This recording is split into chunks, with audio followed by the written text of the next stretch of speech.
Welcome to the Hack Deeper Dream Language Update, where we keep an eye on what's going on within the collective conscious by watching people's dream language reported on Twitter. Today there's a couple interesting things to take a look at. First, just in the wake of the constant coverage of making Putin a bad guy and World War III coming about, we are seeing that reflected in the general, just this top level dream language. So if we take a look, we're seeing some negative sentiment and some violence, and then military language: kidnapped, missing, attacked, shot, ordered, awful, war, stressed. Obama pops up, horror, devastated, and then some ninja missions going on down here. So a lot of what we already said, violence and military and some action going on here. But vote is actually at the top of the charts.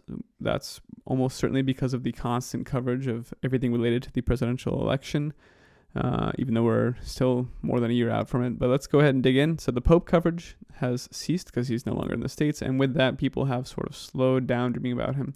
Still more than the background noise in the past. Not that many dreams back then compared to some residual Pope frenzy, but that's pretty much over with now. What the media has been pushing, as I said, is mostly election coverage and then constantly keeping us really afraid, trying to keep us afraid that World War III is starting right now via the massive number of proxy battles that are going on, especially in Syria. We are seeing that people are, this is starting to trend up. It's not becoming a spike yet. It's not substantial, as I would say, significantly statistically significant over like the background noise of war going on here. Although, it's arguably that this has been building for over a year now.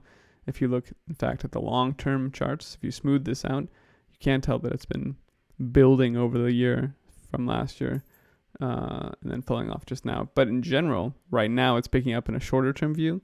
And that's almost certainly, like I said, because of them constantly pushing Putin is attacking and we need to strike back, and etc.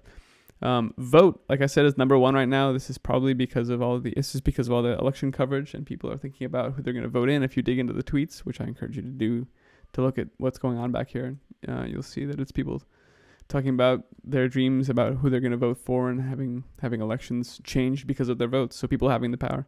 Another thing that's spiking right now, and I didn't mention this before, but China is having actually the most activity we've seen to date. So this is one to keep an eye on, folks. I don't know if we'll see another major event, something akin to the devaluation of the yuan or like the major explosions that keep happening there. But keep an eye on China. There very well may be something significant coming out of there in the next week or two. And keep your eyes open. That's all for now. And check out the blog at hackdeeper.org.